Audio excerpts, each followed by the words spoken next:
The Bank of Jamaica BOJ is now fully independent, no more answering to politicians. But what does this mean for you and me? I'm Kalilah Reynolds, and today I'll be talking to Wayne Robinson. He's Senior Deputy Governor at the BOJ, and I'll be asking him, what's in it for me?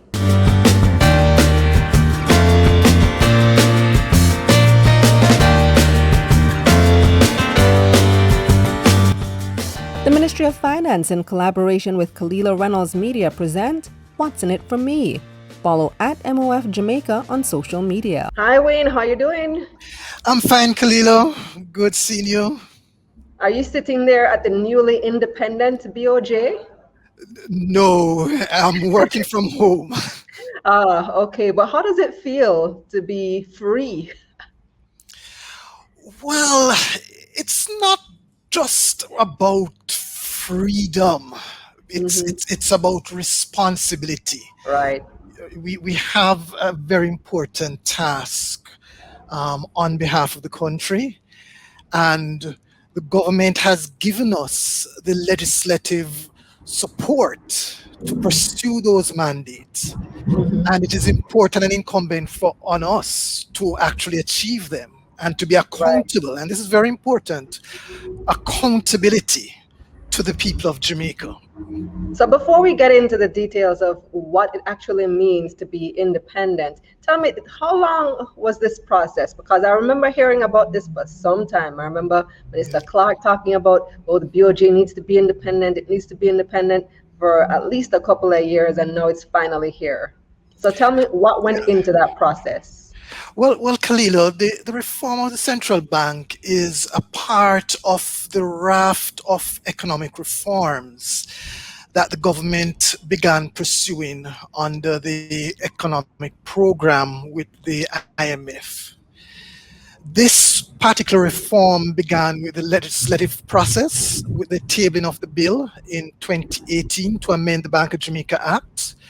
This was followed by the Joint Select Committee sittings, which involved the hearing of submissions from a number of stakeholders across the society. The Act was passed by Parliament at the end of 2020 and came into effect on the 16th of April. Alongside this, I should add as well, the bank was recapitalized by the government, where the government increased the capital of the bank from a mere 4 million to currently 20.6 billion. And this was important to ensure that the bank has the financial capacity to pursue its mandates without having recourse to the central government's budget. So that's an important part of the independence process. Commensurate with all of this in the background, the bank for a number of years have been preparing for this. We have been strengthening our internal work processes. We have ensured that we have the appropriate structures and resources in place.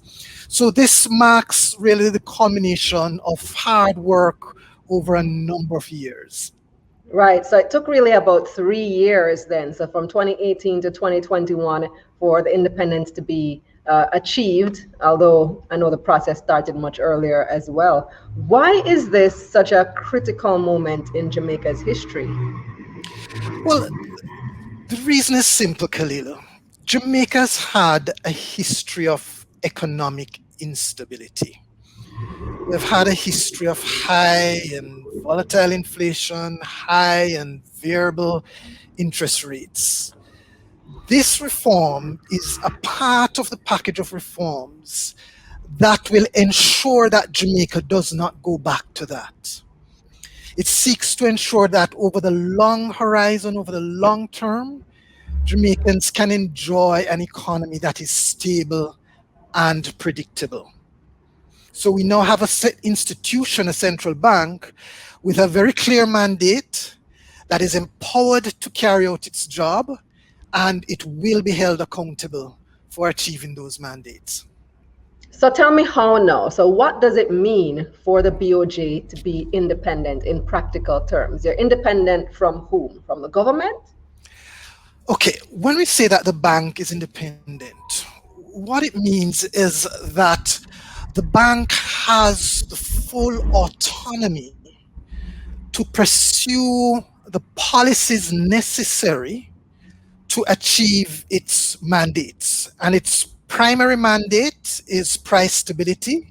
That is, it is required to keep inflation within a particular range as it's set by the government. And its other mandate is financial stability. So, where monetary policy is concerned, for example, the government has set a target for the bank, which is an annual inflation rate of 4 to 6%. It is up to the bank to determine, without any influence from the political directorate or any external influence, it is for the bank to determine how it is going to achieve these targets. So is it the case that in the past there has been a lot of political interference in how the Bank of Jamaica runs? So To, the to, to, politicians might come, the prime minister or the minister of finance or whoever might come and say, we want you to do X, Y, Z, and then the BOJ has to do it?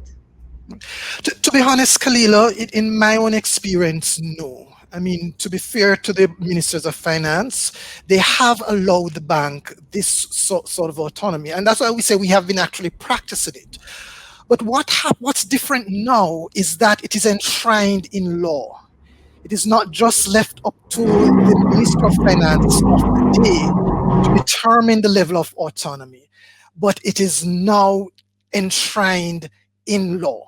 And And that this, is important mhm. because it gives investors, it gives the public the confidence on which monetary policy decisions will be made. I know one of the things too that is also important to note is that the government can no longer just take funds from the central bank. How does that work? Okay, well, one of the things that can undermine monetary policy and generate inflation is the central bank funding the government. Now, the central bank can fund the government by either providing it with a direct loan, a direct advance, or it can buy government paper on the primary market. The law prohibits that. We can only provide a loan to the government only in cases where there's a national emergency. And this has to be declared by order. And after we have provided that loan, there are very strict conditions. The loan has to be repaid within a certain period of time. And we can provide no further advances unless that loan is prepared. Also, we can't fund the government through the back door by buying government people. That is Mm. prohibited on on the primary market. Entirely? The bank on a certain It's yes, we entirely cannot prohibited? it's entirely prohibited. We can only buy government paper on the secondary market, but on the Mm. specific or for specific reasons. So if we want to conduct open market operations where we want to change the level of liquidity in the system, we are allowed to engage in secondary market transactions, for example.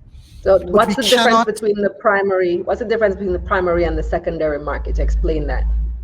with the primary, you are injecting fresh money in the economy, essentially. And it is going directly to the government. On the secondary market, you are injecting money, but it is going to the private sector. Okay, so you're not buying directly from the government. You would buy from perhaps a financial institution that has government paper. Exactly. These So are so for these are example, bonds and notes and so on. precisely. So for example, Treasury bills. last year, one of our responses to the COVID crisis, in an effort to ensure that the financial system had liquidity, we bought government securities from financial entities. And we will also sell securities as well on the secondary market. So it is a part of our monetary policy tool. So explain the new structure of the BOJ. That's a good question, Kalilah. Now, first of all, what I should say, having received autonomy as it relates to our policy decisions, it is important that the central bank has, therefore, a robust internal governance, decision making, and accountability framework. So, in this regard, the law provides, where decision making is concerned, that decisions will no longer be made by the governor, but by committees. And these committees will constitute internal members of the bank as well as external experts. So what we're doing is bringing a more diverse view, a more diverse perspective to decision making as it relates to monetary policy and financial policy in the bank. So under this new regime, we have two new statutory committees. We've had three other committees before, but we have two new important statutory committees. The Monetary Policy Committee, that will be responsible for monetary policy. That is the committee that will actually set interest rates to try to hit the inflation target. That committee comprised of 3 internal executives of the bank and 2 external experts. Then there is the Financial Policy Committee that will be responsible for setting policies that relates to the oversight and supervision of the financial sector. And that committee comprises 4 internal members and 2 external members. Another important innovation in this modern central bank is a strengthened board with a greater mandate for oversight. The board members now have a longer tenure. That is, their terms now extend to 10 years, so it crosses the political cycle. The appointments are staggered so that you don't have the entire board resigning en bloc, or you can't have the one political administration changing the entire board. So you have continuity. And importantly, the board has oversight for the functions of these decision-making committees. That is, the board now has to ensure that these committees are functioning and according to their mandates. So the question that ties all of this together, and one of the objectives of this program, Dr. Robinson, is to tell us what's in it for me. You know, why should the average person care about the BOJ being independent? Simple. The average person, the average householder, the taximan, the bus driver, the businessman, they want to live in a country where the economy is stable. They'll have a better sense of where inflation is going, for example. They'll have a better sense of where interest rates is going. One of the key elements to achieve that is sound monetary policy. Complementing that, of course, is sound fiscal policy. And the government is making additional reforms on that. But where monetary policy is concerned, these reforms to the central bank will ensure that we have an economy where inflation there's more certainty about inflation, there's more certainty about interest rates, so people can plan, people can think more long term. You can think more about the future. You don't have to worry, well, what will happen tomorrow? What will happen to my purchasing power tomorrow? Because you don't have a better sense of that. So this removes uncertainty, which lends to greater investment, which lends to more growth and greater job creation. Thank you very much, Dr. Robinson. You've answered the question quite well. We appreciate your presence. The pleasure was mine. Okay. Okay. And now, here's a recap of Dr. Robinson's main points. The BOJ's independence means politicians no longer have control of the central bank. All monetary decisions will be made by a special committee. The BOJ is now banned from lending money to the government as it has in the past. The average person will have a better sense of where inflation and interest rates are going, giving them a better ability to plan. And that's what's in it for me. I'm Kalilah Reynolds. Until next time.